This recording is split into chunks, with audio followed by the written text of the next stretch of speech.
Oh my gosh, welcome to another episode of What the Hell Podcast is this? Which one are we doing here? No, I'm putting this on the Recovering Liberal, and there's a reason for that. I think that even though this topic is related clearly to health, and I've done a few episodes on United States of Sick Care, first of all, this isn't me interviewing somebody in that field. This is just me talking about my experience, and there are some more overt political overlaps, but more so this really trends along as I'll lay out with the same kind of things that made me view politics from a different perspective, not a totally alternative perspective, but just seeing the total picture in a little bit different way through a different lens. Those same themes caused me to see this conversation in a very different way. And I think that we can learn a lot of things from this vegan versus pro meat kind of debate. And when I say debate, I'm speaking in very broad terms. I'm talking literal debates, some of which I'm going to talk about and pull out some of the things that I've learned from that and why I think debates are important. But when I say debate, I mean like the whole of nutrition research history and people swearing that red meat will kill you versus people swearing that vegans are going to get dementia and Alzheimer's from low B12. Like it really runs the gamut. The point that I would hopefully like to demonstrate throughout this podcast ultimately is I think that this vegan vegetarian versus animal products debate might be missing the whole point. It might be distracting us from what the real problem is. So I apologize because I'm gonna look down throughout this podcast at some of my notes because I don't want to miss anything important. But really my question here is like, are vegans really the problem, or are meat eaters really the problem, or is this whole debate a big fat smokescreen that just allows for the really crappy standard American diet to slip under the radar? Which, by the way, is the goal of the food industry, by the way, is to point fingers anywhere else but their products. Okay, so first let me acknowledge my personal experience and some biases. So I've over the years done a variety of quote unquote diets. Not necessarily weight loss diets, but I was like keto for a hot second, pieced out on that. I've done a strict paleo diet. I was vegan for a short amount of time, and then that translated into me being vegetarian. I didn't eat meat for several years. And now, currently, where I'm at is I eat a steady diet of what you could describe as a Paleolithic diet because I eat a lot of meat and a lot of plants, both vegetables and fruits.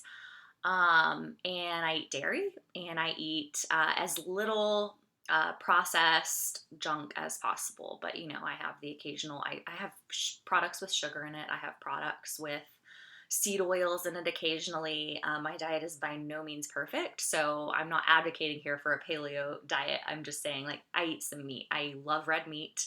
I don't eat a ton of fish, but, you know, I'll eat some shellfish, oyster, shrimp, and lots of different kinds of meat, but I love me some red meat. I do. So I'm acknowledging that up front. And by the way, over the course of my own experience, this isn't valuable scientifically because it's super anecdotal, focus group of one here. But over the years, I have known some very healthy and some very unhealthy vegans. I have known some very healthy and some very unhealthy paleo or meat eating people. But my specific experience, I think where it gives me a slight bias is over the years, it never surprised me to see healthy vegans or vegetarians. Plant-based people, it wasn't like, wow, and you're healthy and you're surviving on that. I never once thought that because I was heavily influenced by this kind of anti-meat, anti-fat, anti-cholesterol paradigm. What I would be surprised by is like, wow, they eat a lot of red meat, like they're constantly like pounding steaks and they're healthy. That did surprise me. And so, of course, today sitting here, that does give me a slight bias towards the pro meat kind of argument. And by pro meat argument, much of the pro meat argument isn't like saying meat is better, meat is better. There's, of course, some of that. Much of the pro meat, pro animal products uh, side of the equation is simply arguing what you're saying about meat being harmful is largely false. Um, I do more heavily identify with that camp, so I'm acknowledging that up front. Um, So, a couple of anecdotes about what prompted me to want to talk about this in general. So, my husband recently, several months ago, went to his very first functional medicine appointment. Super cool experience because he comes home telling me a bunch of things I've been telling him over the years, but I guess never seeped in because he's telling me as if he's heard these things for the first time in his life. Had the first opportunity at any primary care visit to look at a complete blood panel and an assessment of where his hormone levels were, nutrients, vitamins and minerals, thyroid function, liver enzymes, all of it. And so he walked away, just really equipped with knowledge, and there was nothing, wrong with him necessarily. His provider was just talking to him about a healthy lifestyle. When it came to nutrition, they talked about it. Something that doesn't happen at a lot of traditional internal medicine providers. But he came home and he was like, he recommended, paleo-centric diet. And he's already gone through iterations of that. He started out just totally eating whole foods like meats, fruits and no fruits actually at first, vegetables, maybe some berries, and he totally eliminated refined carbs, sugar, things like that. He would eat some starchy vegetables like sweet potatoes, and now it's an iteration of it. He's reincorporated some of this stuff before, but in our life, in our personal life, I was blown away by the people close to us who are worried about him being on a quote unquote diet. And it brings me back to this quote: it is no measure of health when we, I'm butchering the quote, but it is no measure of health when we compare ourselves to a very sick society, right? And so when we consider somebody who is moving from sugary peanut butter and crackers and chips and lots of grains, lots of carbs, lots of processed meats. When we're talking about my husband moving from that kind of eating to a whole foods based diet, and they're concerned because because that diet includes a portion of his plate is meat, which he was already eating before, just the junk kind more so than the good kind.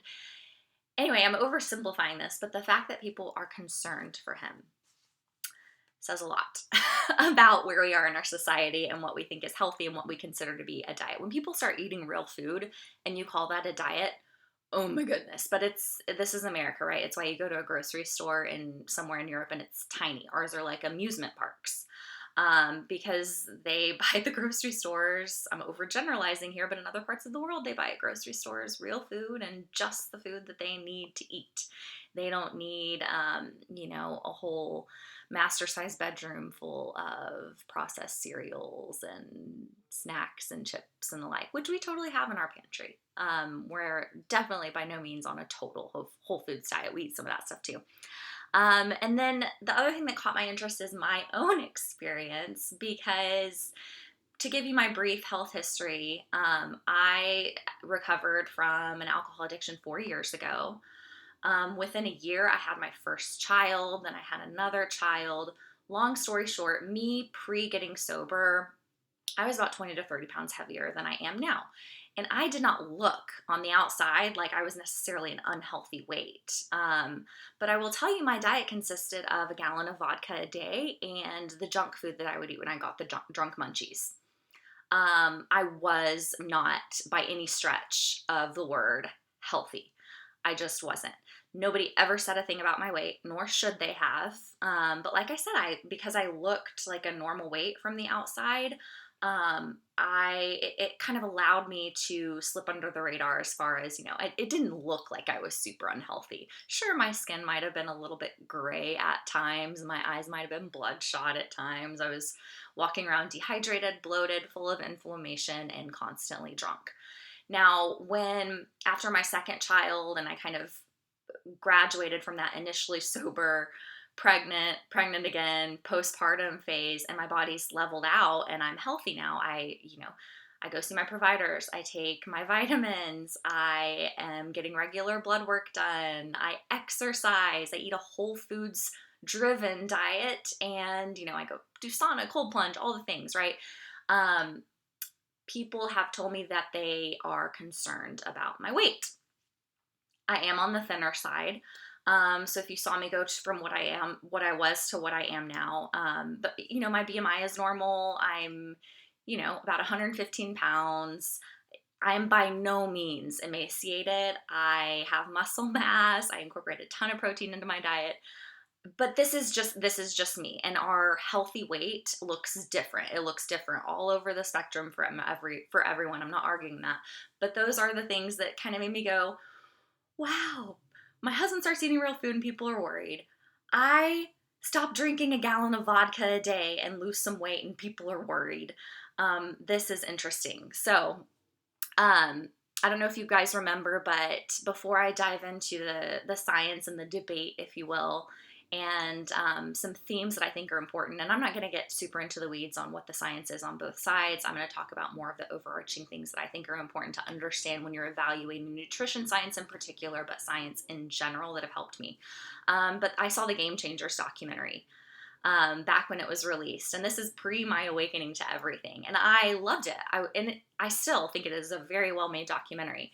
Game Changers was, obviously telling a story about what it's like to be vegan or plant-based, and included a whole slew of elite athletes from all different types of sports. And there were vegans. And there was this implied attribution of their success and their athleticism to veganism. There was. But even if you didn't imply that, at the very least, you walked away with the implication that even if you didn't walk away with thinking meat is so bad and the meat and dairy lobby are controlling everything and we should stop eating animal products because veganism is clearly healthier, even if you didn't walk away with that conclusion, you probably walked away with the conclusion if you were looking at it, not knowing anything about the science and really kind of as an entry point to veganism, you would probably think, oh, at the very least, there is a really healthy way to do veganism because pro athletes can do it. And then I found it interesting that somebody sent me an article a while later because I was telling everybody about this documentary and how great veganism was, and people sent me, articles about the athletes featured in that documentary who were later injured or went back to eating animal products. And I found that interesting. That's by no means scientific. These are, again, anecdotes.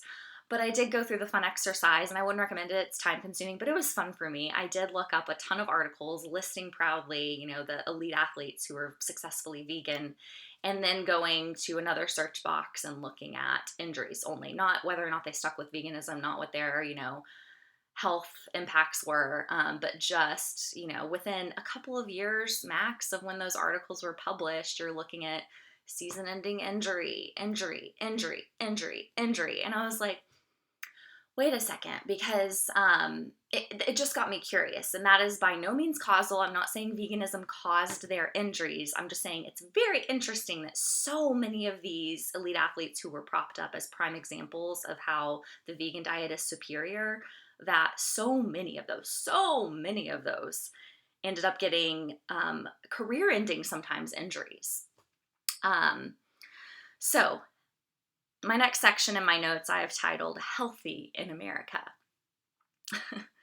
And I already talked about that. Great. So my husband going paleo, my weight. So we're going to move on to why I think debates are important. I just told you the title of the section of notes I wrote for what I've already said. Okay, now I'm going to move on to why I think debates are important. So we see a lot of headlines. We see meat is bad. Dairy is bad. Meat is healthy. Meat has these enzymes that are good for you. Plant-based is the way because of this. We see so much of that. Cholesterol is important. Cholesterol is not as important as we thought. Cholesterol is unimportant. And I think that leads to one or two things. The one obvious thing is confusion. Come on. Confusion, or just exiting the conversation because we all have our own confirmation bias, right? And it's that's those are the headlines I'm going to listen to. Those are the blogs I'm going to trust. That's the research I'm going to point to whenever somebody asks me why I'm on this side. The other, though, more than confusion, I think the more insidious problem is this echo chamber effect. And I kind of just mentioned it, but it's where we're seeing constantly and hearing constantly only one side of the argument that supports our bias, and we're being conditioned over time to just totally disregard or dismiss the other side. This one is super. I think we are all so susceptible to the echo chamber effect. That's not a scientific term, but it's a thing, right? We see and hear all kinds of things, but what we're really paying attention to, what we're really internalizing, is what supports our own bias, which is fine, but I think over time it leads to this indoctrination where your bias becomes your religion because it's what you're constantly seeing, and you're not even remotely willing to consider alternative evidence. So I like debates for that reason, because they force us. I like really long debates, by the way. I love it, because they really force us to challenge our own biases by facing counter arguments. We listen, we hear these people grapple with research, whereas when it's not in a debate setting, they can very easily just run down this chain, and you're assuming that the first thing they said is unchallenged, so it's natural that you're going to assume that the next thing they said is unchallenged, and the next and the next, and it all paints this story. Whereas in a debate setting, both sides are having to stop along the way and go, wait a minute, what is, like, what about this and this and this counter argument? And ultimately, when we take in debates, we're able to really learn to trust our own gut and our own judgment, and challenge our thinking, and be open to, a similar conclusion to the one I've reached, spoiler alert, which is, this is the best diet for me right now. I have my reasons. I'm really confident that the research supports my decisions. However, I think that there is another way to be healthy, and that every body is different, and that this is very complex, and the one source of nutrients for one person may be completely detrimental to the next person. So the next thing I want to talk about, and this is where hopefully I'm finally going to tell you where this intersects to my political journey and becoming more politically agnostic and free thinking than the indoctrinated liberal ism that I had adopted for so long. And that is this logical fallacy that is called appeal to authority. When you watch nutrition science debates, there are a lot of reminders about that. It's a very widely acknowledged, or was at least pre-COVID, this widely acknowledged fallacy, like a literal fallacy. It is a fallacious argument to appeal to authority. So we've seen, I think, this fallacy permeate our culture since COVID. How many times have you heard, trust the experts? Look at all the experts who agree with me. Are you suggesting they're all wrong? Are you suggesting the WHO is wrong? Are you suggesting the WHO and the CDC and the FDA and blah, blah, blah, blah, blah, blah, and on and on and on? Are you suggesting they're all wrong? That is called an appeal to authority. Even somebody telling you, well, you're not a doctor. That's an appeal to authority. I've gotten messages on Instagram, I'm a pharmacist, and so blah, blah, blah, blah, blah. You don't have a right to speak about this. I'm like, I trust you less because you're a pharmacist, because specifically because when you have a specialty, you are operating in a silo. Your education, your training, your day-to-day life and work experience are in a silo. So it is a fallacious argument that points to a perceived expert or authority, or a group of experts, or a perceived consensus. That's what appeal to authority is. And the COVID pandemic, I think, added a little extra touch of condescension to it that really makes it super special. So people are not only, when you try to debate any issue, but here we're talking about the context of nutrition science. When you try to have a conversation with anybody, it's very common for us everyday people to get roped into this fallacy and not only appeal to authority all over the place, but also trying to make you feel stupid in the process. So if you hear nothing else, then hear this. You are not stupid. You're not. If you have a brain, congratulations, because you have the ability to take in information and form your own opinions. Period. We should not be appealing to authority. When we have these discussions, we should be appealing to data. So if you're having a conversation with somebody and you can't defend your position, that is okay. It is perfectly acceptable to say, I don't really know. I'll look into that. Or, I feel pretty confident in my decision right now, but, thank you for sharing that. That's perfectly okay to have just a touch of humility in day-to-day conversations with our friends and family. You don't need to go, well, this expert is the one who said it. Are you suggesting you're smarter than this expert? Everybody's got their experts. Here is an example of why this is so important. Ulcers and stress. This is just one little anecdotal example, but back when, I think some people are still under the perception that ulcers cause stress. We see it all over old films too, like, oh, your ulcer. And by old films, I mean like 80s, 90s, 2000s. People for decades thought ulcers cause stress. And the group of scientists, if I could summarize the story, is this group of scientists were really trying to present to the scientific community that we have found this bacteria that we think causes ulcers. They were laughed out of the room. Laughed out of the room. So when you talk about appeal to authority, imagine trying to have that conversation back in the day when they were trying to prove this. And groupthink is a major, major, major problem. So these scientists ended up getting so upset that nobody was listening to them that one of them straight up drank a vial of the bacteria, developed an ulcer, treated himself with antibiotics, and got rid of it, which is super awesome dedication. But for decades, this took decades, and we're still changing perceptions around ulcers. Who watching here thought that still stress causes ulcers? It's bacteria. It's bacteria. So it's a major problem. And as a reminder, that's just one example, the entire history of science, any good science will tell you, is full of most people being wrong about most things most of the time. It takes decades to change, not just science as we learn more, but perception. So people who are stuck in their ways now and insist that the science is settled, and if you disagree with me, you're disagreeing with the science, are insane. Because in 100 years, they're going to be laughed at because we're going to know more in 100 years. I hope.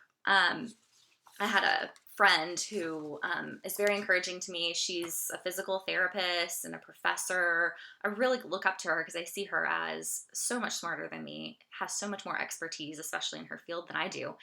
And she said something to me at one point because she's actually looked to me for a lot of advice on the various things that I've researched and can be an expert in. She's had me over to her neighborhood to talk to her friends and her neighbors to present some of my research and my suggestions, and she's really looked to me for that, and especially in regards to cleaner living and which types of products, what to look for as a consumer when you're considering which products to use, right? So, and I've gone down very specific rabbit holes for her because she's like, I don't have time to research this. I'm having, this issue. Do you have some research that you can pull together so I can take that into my primary care provider or my whatever? And so honored, right? And flattered that she's trusted me with that. And something, since I'm around her a lot, one of the things I guess I was constantly saying was, I'm not an expert, but I would constantly caveat my expertise, my own expertise that I have earned by researching and looking into things, and my own opinions that I shouldn't have to explain. But I was constantly caveating it. And she said to me at one point, stop selling yourself short. Stop saying you're not an expert or you're not a doctor. People already know that, and you are an expert, first of all. And second of all, I trust you because you're not a quote unquote expert in any one thing. Like, do you realize how much of the medical community is operating in a silo? When a doctor, a primary care physician sees you, do you know that he has to keep that patient visit to an average of, I think, 7 minutes, because insurance requires it. He has to see so many patients a day. She has to see so many patients a day to even earn a living. Do you think that on top of their full caseload, where they're able to see you for just a second, tweak some meds, add some meds, whatever it is, do you think that they're going to have time to talk to you about nutrition? Let alone, do you think they're going home and pulling up PubMed to see what the latest research is? No, they are getting, this is a well-known fact at this point,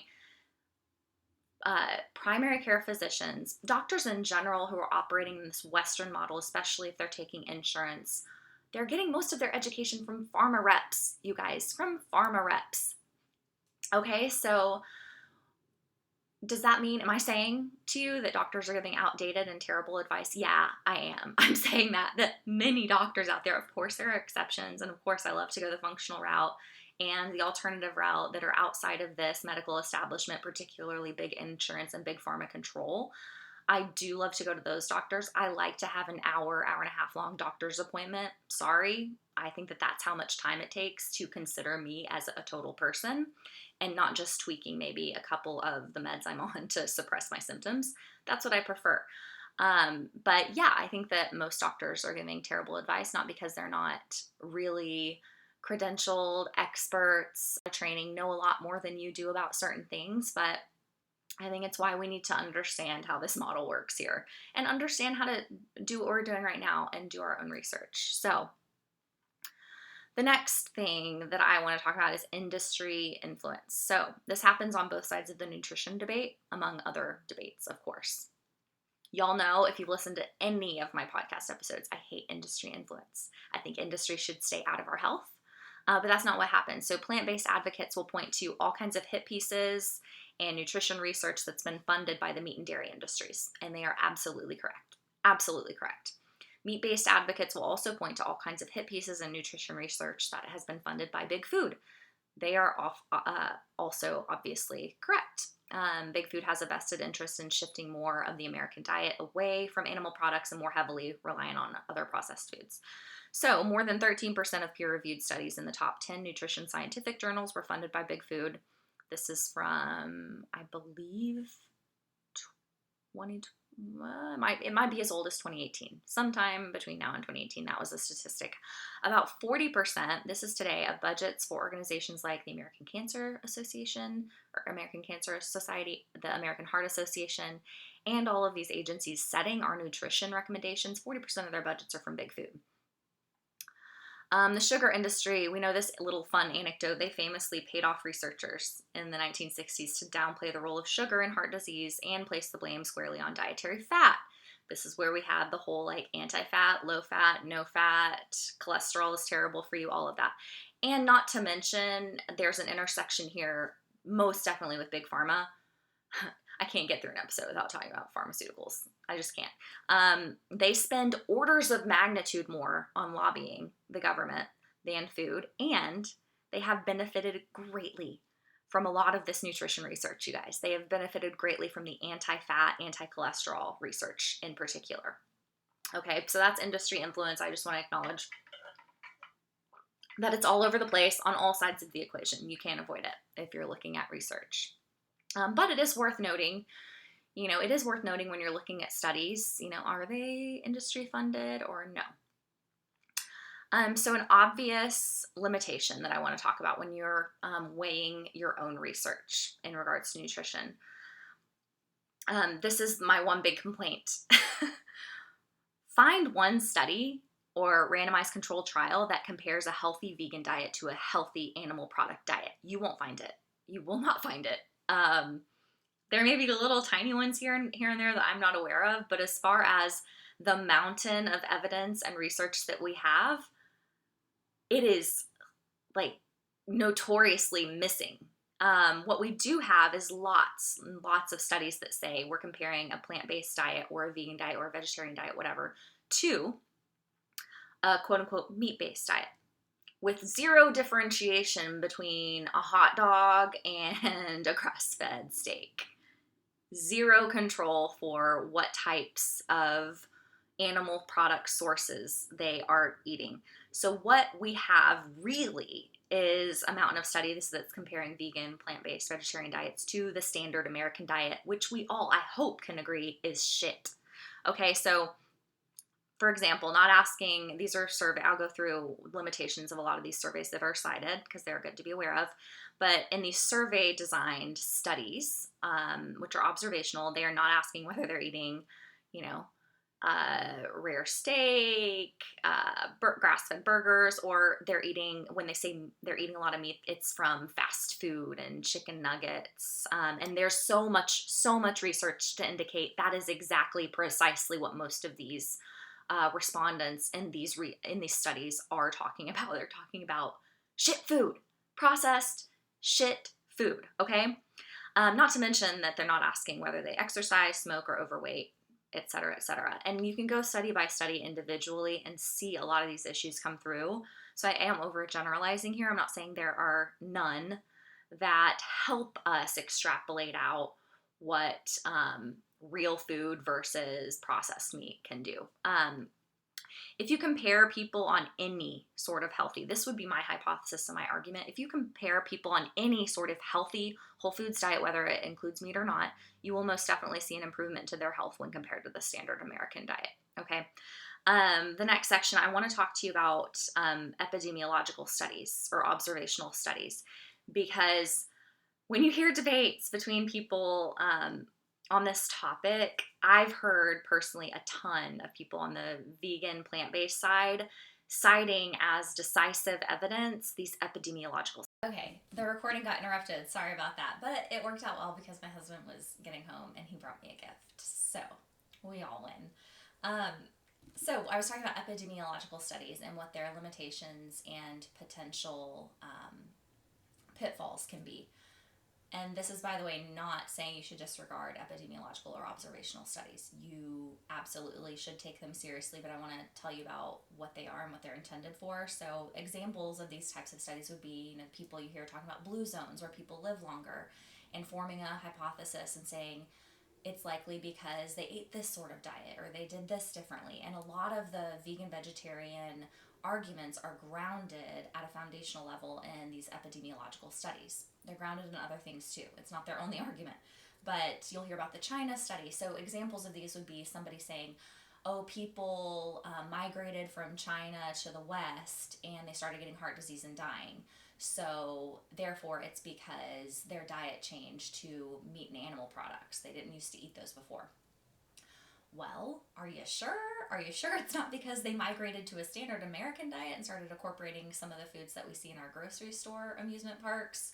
Is it because they adopted a Western lifestyle and became more sedentary? Is it because they adopted our Western medical model and system, which we know produces poorer outcomes compared to other developed nations in the world?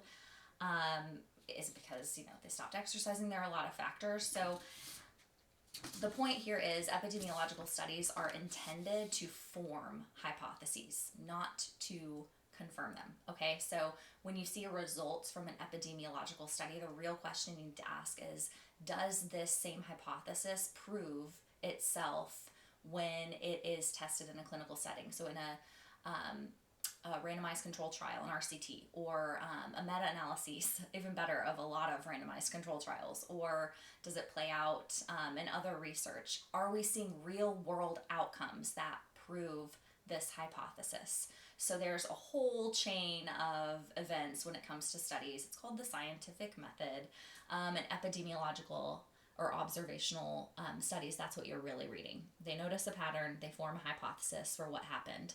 So notice that they don't say it's because they adopted a standard American diet, or it's because they adopted, they moved to a place where there's poor air quality or water quality.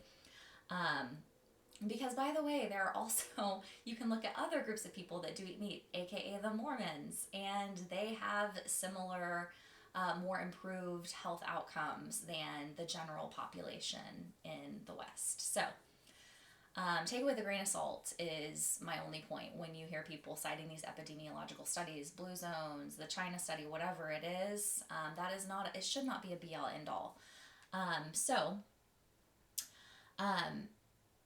Another thing to know about these studies is they're subject to a few limitations that are widely acknowledged, and especially scientific debate. They will be pointed out when people cite these studies. For example, they're survey-based. So a lot of the research that quote unquote proved that saturated fats and that you find in meat are bad, they were based on surveys. So you're asking people, what did you eat? What does your diet consist of? What have you eaten over the past year on a weekly basis? How much of that was meat? How much of that was this? Y'all, obviously there are limitations there because they're not differentiating the source or type of where these components of their plate are coming from. Okay, so there's also, on top of that, the lack of control for other diet, lifestyle factors, things like that. There's something called a healthy user bias that is pervasive in these epidemiological studies. There are literally studies just on the limitations of epidemiological studies where it's problematic precisely because randomized control trials have so often, from these epidemiological studies, have either failed to confirm that hypothesis or have actually shown the reverse to be true. So a great example is a meta-analysis a few years ago on 153 different dairy studies. Just one example. This is not be-all end-all proof that you should consume dairy. That's not what this is. This is an example of where epidemiological studies can fall short. So many of those studies that they analyzed claimed that dairy causes cancer, okay? The meta-analysis found, among other things, one of the conclusions was that most of those studies, like the vast majority, either showed no connection to cancer or even showed a reduced risk of cancer in a certain percentage of those studies. So, and this also brings up the good reminder that relative risk is very important, because if you have some people showing no effect, some people showing a positive effect, and some people showing a negative effect, it's a wash when it comes to the weight we should place on this type of study in particular. The next type of study that's often cited that I want to point out is mechanistic studies. So this is when we study a single mechanism. So when you eat this, what happens to your cholesterol? That's just one example. A great example of limitations of mechanistic studies, before I describe in further detail what it is Big Pharma made a drug that raises HDL. So HDL has long been known, is still widely accepted as quote unquote good cholesterol, whereas LDL is considered bad cholesterol. So, did I get that backwards? I think I got that right. Anyways, so looking at these mechanisms has its limits, since even these most closely held assumptions like HDL cholesterol is good, so for a long time, here's how I want to say it. For a long time, it's been widely accepted that HDL, the higher your HDL, it's inversely associated with cardiac risk. So Big Pharma thought, we're going to produce a drug that raises your HDL because that is what's leading to a lower risk of heart events. Well, it turns out that this drug actually raised the incidence of heart events in their clinical trials. You can go look at their clinical trials data. I'll put in the show notes. I'll put in the show notes a lot of these resources that I'm referencing, but I'll find the specific study. Not study, it's a clinical trial of this drug. So this has produced, it's a great signal in the scientific community, right? Where they're thinking, oh, maybe HDL isn't what's lowering the risk of heart events. Maybe there's some other kind of mechanism that is lowering the risk of heart events, and that mechanism happens to raise their HDL levels. Okay, so that's just an example of how, as we learn more and do these types of studies, which takes years to play out, not to mention decades to change perceptions in the public, these things can change. And now it might not be that higher HDL, causes a lower risk of cardiovascular events. It might be that there's some other mechanism at play that lowers your risk, and it just happens to raise people's HDL in the process. So there's also the issue of translating mechanistic studies to real world examples. Great example of this is TMAO. So TMAO, there have been studies, and what mechanisms are, I hope I explain this well. Mechanistic studies, again, super valuable, but what they're looking at is like a direct relationship between, like, how is this mechanism in our bodies working? How does this enzyme or this nutrient or whatever, this source of food, impact a certain mechanism in the body? How does it work? It's only as good as we can show how that translates to real world outcomes. Because I don't know about you, but I don't care if I go in and get my blood work and my cholesterol is low just so my cholesterol is low. I care about, does that actually reduce my risk of having a heart attack? I don't care if my TMAO is low or high.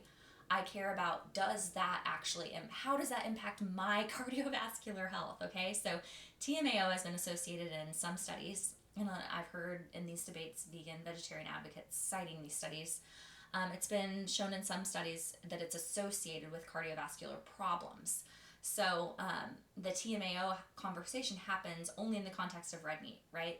If you look at any of the headlines regarding this topic, it's always TMAO, the substance released when you eat red meat, increases your risk of heart events. So the implication there obviously is red meat increases TMAO, which leads to heart events. Like, it's bad for your heart, right? That would be my conclusion. Problem is, you know what else has a lot of TMAO? Fish. Orders of magnitude more than red meat. Like, when you look at the list of foods that are highest in TMAO and how that produces in your body, red meat doesn't even cause a blip on the radar compared to fish. And fish is very widely studied and accepted to be so good for your heart. So just an example of limitations of mechanistic studies. And again, I can't hammer this enough. The thing we should care about is, great, you're proving in a petri dish that X causes Y. What about how it impacts our health? What about that? Does it make us live longer or die sooner? Does it make us get diseases or not? Another example is cholesterol. Does dietary cholesterol really raise cholesterol? And if it does that actually translate to a greater risk? A lot of debate on cholesterol. So, just to illustrate this point, exercise produces an inflammatory response, right? Inflammation is widely accepted as it's bad. You don't want to be inflamed. You don't want inflammation in the body. It leads to all sorts of issues and diseases. But we exercise, and we recommend exercise, and exercise produces temporary inflammation. So, there's been some growing evidence that maybe the rise that we see in cholesterol and our dietary guidelines have quietly changed back in 2015 because of this, because we're finding that dietary cholesterol might not be as important as we thought it was. Now, is cholesterol buildup, is there sufficient evidence that suggests that cholesterol buildup in our arteries might not be a great thing? Sure, yeah. But is there sufficient evidence now that that buildup in our arteries is coming from dietary cholesterol? Not so much. Okay, so even in studies where they've shown that some people who eat meat have a temporary rise in blood serum cholesterol, others do not. And on top of that, they haven't been able to tie that temporary rise in cholesterol to an increased risk of heart events. So just an example where this is extremely complex, very nuanced, and you got to dig deeper and say, where does the science go further and prove this in a real world outcome scenario? There have been like mounds of studies that have shown like this increases your risk of this, but then when you look at the actual population that's eating that sort of diet, you're not seeing it. You're just not seeing it. So every type of study has its own limitations. That's why it's so important to look at the whole of the evidence, listen to these debates, and just decide like what's best for my body and be okay with the fact that it might not be great for somebody else's body. And also just be aware of all of these influences and these nuances that a lot of these researchers are completely funded by a certain political party. Does that not like issue a red flag right there when those political parties are super tied to, I don't know, big pharma and big food? It's there are a lot of things to consider here. It's not clear cut. Like I've made my own decision for my diet, but there's no way that I can tell you that I know everything about like which way is up with all of this research. So here is, in conclusion, where the anti-meat and dairy research falls short for me personally. So first of all is its heavy reliance on older epidemiological observational studies and or mechanistic studies, that those are continually cited, and that when they're countered with like, well, this study proved that the inverse is true, that it actually reduced cancer risk, but how do you explain that fish is good for your heart, like proven like solidly, if you're saying TMAO is bad? When they're pressed on these, in a lot of these debates, I am totally unconvinced that we can rely solely on these studies from the 1960s that set this ball into motion, and then a few mechanistic studies or poorly designed, in my opinion, studies that, I don't know, don't differentiate between hot dogs and grass-fed beef, things like that. So, and where it falls short for me is the failure to really show how their hypothesis plays out in randomized control trials, meta-analyses of those randomized control trials, and real world outcomes, when so often they're saying either no, it's not conclusive, or even sometimes actually we're seeing an inverse relationship in what your hypothesis originally suggested. I find the anti-meat, anti-dairy research reductive at times, and lacking in an appreciation for how complex this really is. So, that for starters, research is averages. So in one study that forms a decisive conclusion and says this is best for everybody, was it best for everybody in that study? Because even if it was for the majority, that's where relative risk comes into play. Because you're like, even if you showed a certain outcome in the like a higher percentage of people who participated in this study, that is limited. Every study has limitations. You might have seen people in that study who had a really awesome positive response and somebody who had a really terrible negative response, but they're averages. That's what we see in these results. They're averages. No body is the same. Lack of differentiation in the research between whole foods and processed meats and dairy. That's a big one for me. is sugary Go-Gurt really seriously the same as a hard cheese when you're talking about dairy in general, and is it good for you? No? Then stop treating the research like it is. Like, I would love to see a study that actually isolates out the standard American diet from this conversation, because that is wholly lacking. But the biggest downside I see in all this, and why I think it's important, if I can just show my hand here, is convincing people that meat or dairy is categorically bad, or for that matter, convincing people that the lack of meat or dairy is categorically bad.